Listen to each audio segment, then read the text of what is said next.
श्री शिवाय नमस्तुभ्यं। महाराज, दुनिया के लोग नहीं समझते कि शंकर पर जल चढ़ाने का क्या लाभ है। शिव महापुराण कहती है, अगर एक दिन शिव महापुराण की कथा कहती है, मंगलवार को अगर शिव जी के मंदिर में, शंकर के मंदिर में जाकर एक लोटा पानी चढ़ाया जाता है तो हमारे कार्य में उन्नति होती है। कोई व्यापार नहीं चलता हो, दिक्कत आ रही हो तो हनुमान जी के दूसरे नंबर का भाई गतिमान का स्मरण करो। हनुमान जी के उल्टे पांव का सिंदूर लाकर गतिमान का नाम लेकर स्वस्तिक बना दिया जाए व्यापार वाली जगह पर, तो व्यापार अच्छा चलने लगता है महाराज। कोई व्यक्ति पैसा खा गया, नहीं दे रहा, बहुत परेशान हो गए, मांग मांग कर दे गए, नहीं दे रहा, हाथ जोड़ लिए, पांव जोड़ लिए, सब कुछ कर लिया, नहीं दे रहा, तो हनुमान जी के तीसरे नंबर का भाई रतिमान, रतिमान, गतिमान नहीं, रतिमान, रतिमान का नाम लीजिए। पीपल के पत्ते पर लाल सिंदूर से जो व्यक्ति पैसा लेकर गया उसका नाम लेकर बहते हुए पानी में अपनी कामना कर रतिमान का नाम लेकर छोड़ दीजिए। 15 दिन में रतिमान ऐसी उतावली मानक मचाता है कि उसको हाथ जोड़कर वो खुद फोन लगाकर बोलता, भैया तेरा मैं पैसा लौटा दूंगा। रतिमान का स्मरण किया जाता है। रतिमान, ध्यान दीजिएगा, हनुमान का एक स्मरण, पंचमुखी हनुमान का एक भाव। महाराज, जैसे बहुत ज्यादा तकलीफ अगर व्यक्ति को हो गई है, बहुत कष्टमय जीवन चल रहा है, हार गए हर जगह से और तकलीफमय जीवन चल रहा है, तो पंचमुखी हनुमान का एक शिव महापुराण का और स्कंद पुराण का एक बड़ा सुंदर मंत्र है। उस मंत्र को आप सब एक बार हमारे साथ में बोलें। ओम नमो हनुमते रुद्र अवताराय सर्व शत्रु संहारणाय सर्व रोग हराय सर्व वशीकरणाय रामदूताय स्वाहा। बस इस मंत्र को हाथ में काली तिल लेकर, एक जौ लेकर और गूगल लेकर, थोड़ा सा उसमें गाय का घी डालकर, कंडे को या अग्नि को जलाकर इस मंत्र का 11 बार 21 बार जाप कर कर अपनी कामना कर कर छोड़ दीजिए। कैसा भी रोग हो, बीमारी हो, कष्ट हो, दुख हो, तकलीफ हो, 21 दिन के अंदर वो आनंद आना प्रारंभ कर देता है। इस मंत्र, स्कंद पुराण का, शिव महापुराण का ये मंत्र मूल पंचमुखी हनुमान सुख दे। और एक और चीज याद रखिए हमारा, यदि कोई काम के लिए जा रहे हो, कोई व्यापार के लिए जा रहे हो या नौकरी करने के लिए जा रहे हो और लगी नहीं रही, बहुत तकलीफ पा रहे हो, सर्विस ही नहीं लग रही, बहुत कष्टमय हो गया, तो निवेदन करूंगा 5 पीपल के पत्ते पर बेसन के 5 लड्डू घर में बने हुए, गाय के घी के 5 लड्डू रख लो। उस लड्डू के बीचों बीच एक आटे का दिया और उसमें तिल्ली का तेल डालकर इसी मंत्र का प्रयोग कर कर पंचमुखी हनुमान का किसी भी हनुमान के मंदिर में जाकर, दक्षिण मुखी हनुमान के मंदिर में जाकर उसको रख कर आ जाइए। इसके बाद आप उस काम के लिए जाइए, आपका काम सफल हो जाएगा। आपको किसी को नहीं कहना पड़ेगा कि हाथ जोड़ना नहीं पड़ेगा, किसी के पांव नहीं पड़ना पड़ेंगे, तुरंत काम होगा। बस इस मंत्र का स्मरण कर कर पंचमुखी हनुमान का भूतेश्वर जो मंत्र है वो सुख देने वाला।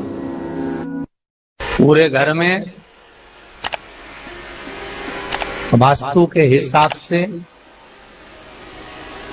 केवल एक दीवार ऐसी होती है जहां पर हनुमान जी का चित्र लगाया जाए।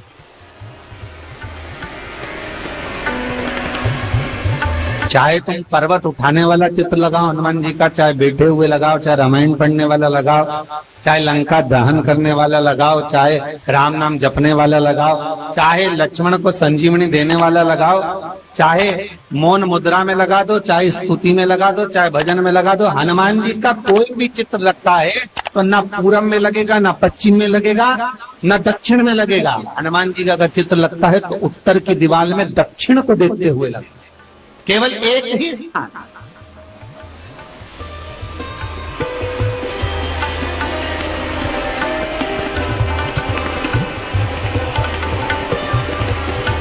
जैसे पूर्वजों के चित्र को, पितरों के चित्र को, गए हुए हमारे जीवों के चित्र को दक्षिण में विराजमान किया जाता है, उसी तरह हनुमान को उत्तर में विराजमान कर कर दृष्टि दक्षिण में कर दी।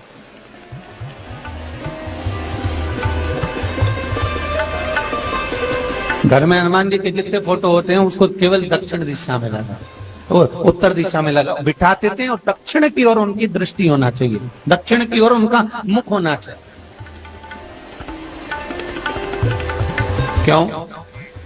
महाराज, अगर व्यक्ति के जीवन में कोई बीमारी आने वाली है, व्यक्ति के जीवन में कोई रोग आने वाला है, व्यक्ति के जीवन में अगर कोई कष्ट आने वाला है, व्यक्ति के जीवन में अगर कोई परेशानी आने वाली है, व्यक्ति के जीवन में कोई एक्सीडेंट का योग भी बनने वाला है, तो शास्त्र कहता है वो दिशा दक्षिण से ही बनता है।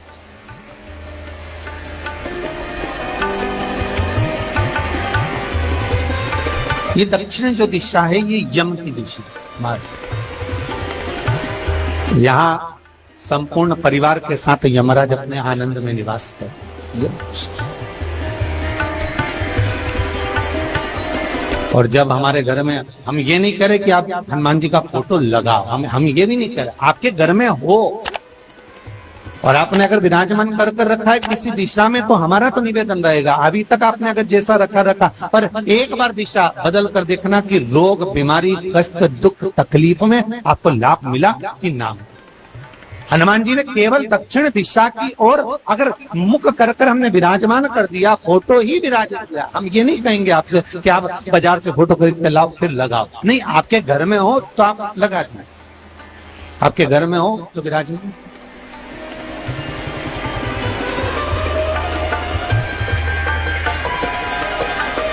अच्छा, कितनी विपरीतता है वो भी आप जरा जानिएगा महाराज, कि शंकर भगवान के ऊपर जो जल चढ़ाया जाता है उसकी जलाधारी उत्तर में जाती है महाराज।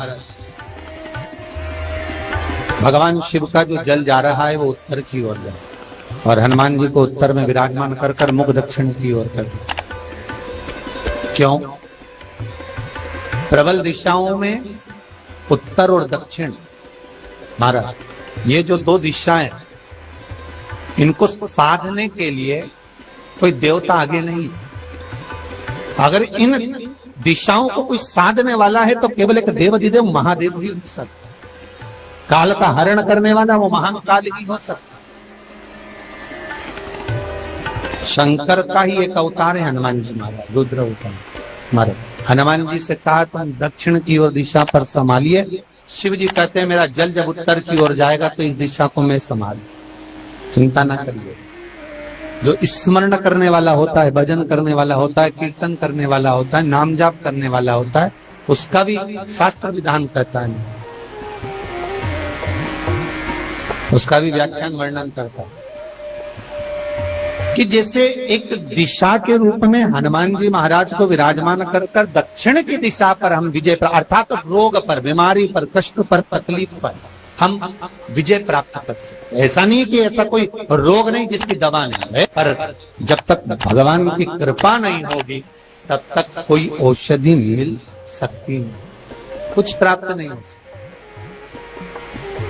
जब भगवान करुणा करते हैं तो आप रूप कुछ ना कुछ सुख की अनुभूति हो जाती है, अपने आप सुख का भान हो जाता है।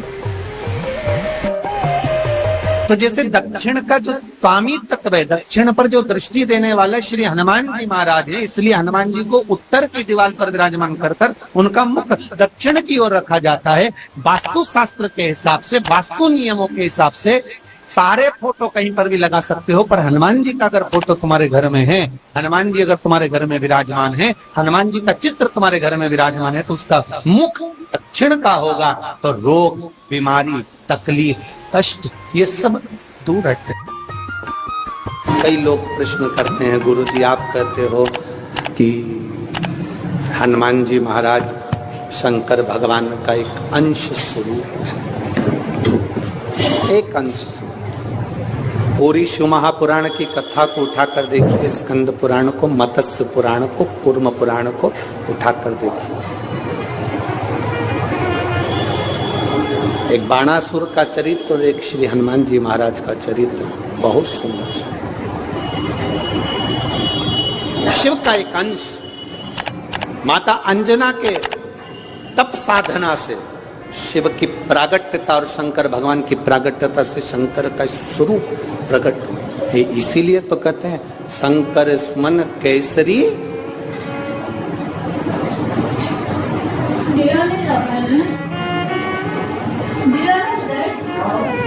शिव का एक स्वरूप है हनुमान जी। हम तो हमेशा कहते हैं अगर आप हनुमान जी का भी दर्शन कर रहे हैं तो ये अंदाजा लगा कर रखें कि आप शंकर का दर्शन कर रहे हैं। आप शंकर का दर्शन कर रहे हैं तो ये अंदाजा लगा कर रखें कि आप हनुमान जी का दर्शन कर रहे हैं।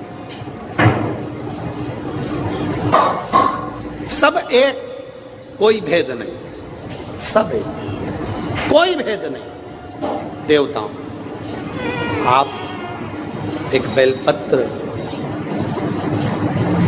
जैसे आप एक बेलपत्र की ये दो जो पत्तियां होती हैं, जरा ध्यान देंगे, ये दो जो पत्ती नीचे की रहती है बेलपत्र, आगे का भाग एक बेलपत्र और नीचे की जो ये दो पत्तियां होती हैं, इन दो पत्तियों के ऊपर एक एक शमी पत्र, ये दो जो पत्तियां हैं इन पत्तियों के ऊपर एक एक शमी पत्र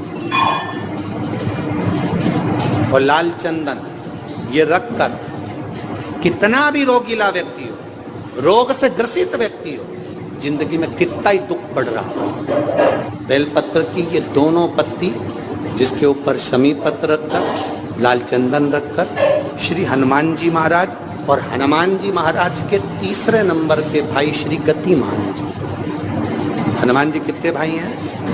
6। उसमें हनुमान, रतिमान, प्रतिमान, मतिमान, गतिमान, तो जो नीचे के क्रम में आते हैं श्री गतिमान जी, उन गतिमान जी और हनुमान जी का नाम लेकर जो शिवलिंग के ऊपर समर्पित कर देता है, रोग का निवारण होता ही, रोग मुक्ति होती है। मंगल का प्रदोष निकाल कर रख लो कि मंगल का प्रदोष इस दिन पड़ रहा है, मंगल की त्रयोदशी तिथि पड़ रही है, प्रदोष व्रत मंगलवार का पड़ रहा है। और जिन लड़का लड़की को मंगल होते हैं, जिन कन्या और वर को मंगल होते हैं, केवल शंकर भगवान के मंदिर में जाकर चौमुखी दिया, 4 बत्ती का दिया आटे का, उसमें घी डालकर लड़की शंकर भगवान के मंदिर में मात्र 7 बार शंकर पे से उतार कर 3 बार स्वतः उतार कर शिव के मंदिर में रख देती है, उसका मंगल आड़े आता ही नहीं है, मंगल नहीं आता सामने। मंगल प्रदोष व्रत का इतना महत्व है महाराज। जब जिस महीने में जो प्रदोष पड़ा करे, जब प्रदोष पड़े, बन सके 1 बेलपत्र, बन सके 5 बेलपत्र, शमी पत्र, हरे मूंग, हरा मूंग, बेलपत्र, एक कलश के अंदर थोड़ा सा पानी लेकर 1 बेलपत्र, हरा मूंग, शमी पत्र डालकर और उसमें थोड़ा सा गुड़ डालकर भगवान शिव का स्मरण कर कर प्रदोष काल में, मान लो कोई काम आपका बहुत जरूरी है, बहुत दिनों से आप थक गए हैं, नहीं हो रहा, कर्जा बढ़ रहा है, धन नहीं आ रहा, व्यापार नहीं चढ़ रहा, या कोई समस्या बहुत प्रबल है, कोई एग्जाम में बैठ रहे हो नहीं हो रहा, परीक्षा भी दे दी है, रिजल्ट आने ही वाला है, तो भी प्रदोष काल में, प्रदोष के समय वो जल, मूंग, शमी पत्र और बेलपत्र और गुड़ का शंकर के शिवलिंग को समर्पित करना प्रारंभ कर दो। 2 या 3 प्रदोष करोगे, बाबा आपकी मनोकामना शीघ्र पूर्ण कर देगा। शंकर भगवान पर चढ़े हुए जल जब नीचे की ओर आता है, जिस जगह पर जल गिरता है उस जगह पर मात्र एक दुर्गा प्रदोष के दिन अपनी कामना कर कर इस शरीर के सुख के लिए शंकर भगवान के जल गिरने वाले स्थान के पास में अवधूतेश्वर महादेव के नाम से रख दी जाती है, तो जिंदगी में कभी बड़ी बीमारी नहीं आती। उसी तरह जिससे रोग को समाप्त करने के लिए दुर्गा का प्रयोग किया जाता है। कभी ऐसा योग लगे आपके जीवन में कि आप जिस व्यापार को आपने करा उस व्यापार में आपको फल नहीं मिला, फिर आपने व्यापार चेंज करा, फिर बदल कर देखा, फिर उस व्यापार को कर देखा, उसमें फल नहीं मिला, फिर आपने वापिस व्यापार को बदलने का विचार किया, तो हमारा निवेदन रहेगा उस व्यापार को बदलने से पहले एक काम जरूर कर देखो। 3 स्थान पर बेलपत्र को चढ़ाकर देखिएगा। अगर आपको लगे कि मैंने व्यापार बदल लिया, एक बार बदला, कई लोग ऐसे भी होते हैं जो पैसा इकट्ठा करते हैं, धन एकत्रित करते हैं, और कोई व्यापार ऐसा कर लेते हैं जिस व्यापार में धन चले जाता है तो वो धन वापिस नहीं आता, मारा वो व्यापार का धन वापिस नहीं आता। तो बड़े दुखी होता है कि भाई मेरा गया हुआ पैसा नहीं आ रहा, मैं बड़ा कष्ट में हूं, मेरा खुद का ही आ जाए ना तो मैं निहाल हो जाऊं, मेरा अपना ही नहीं आ रहा जो गया हुआ है, तो मैं क्या वर्णन करूं उसको, क्या। उनके लिए भी ये प्रयोग, ये शिव विद्येश्वर संहिता का ये भाव बड़ा सुंदर है। आप व्यापार पर व्यापार बदल कर देख लिए, धन भी हमारा कहीं डूब गया, आ नहीं रहा है, तो प्रयास करना 3 स्थान पर चढ़ाई गई बेलपत्र हमें सुख का अनुभव करा देगी। बहुत ध्यान लगाइए। पहला, अशोक सुंदरी की जगह। अब ये बेलपत्र जब भी आप चढ़ाएंगे तो रविवार की अगर प्रदोष पड़ जाए, कौन से दिन?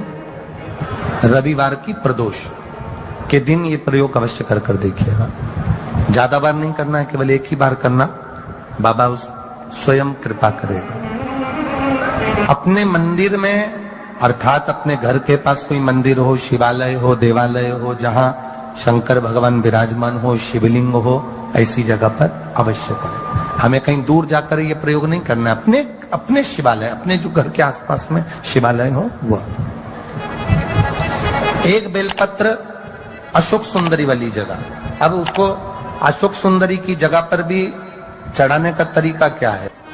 जब हम बेलपत्र चढ़ाएंगे तो उस बेलपत्र को चढ़ाते समय आपकी जो बेलपत्र की डंडी है, वो बेलपत्र, रविवार प्रदोष के दिन का ये उपाय है महाराज। ये बेलपत्र की जो डंडी है, इस डंडी का भाग शिवलिंग की ओर होना चाहिए। ये जो डंडी है, इसका भाग अशोक सुंदरी पर जब चढ़ाएंगे तो शिवलिंग की ओर इसका भाग होगा महाराज। दूसरी, बेलपत्र को जब हम समर्पित करेंगे, जया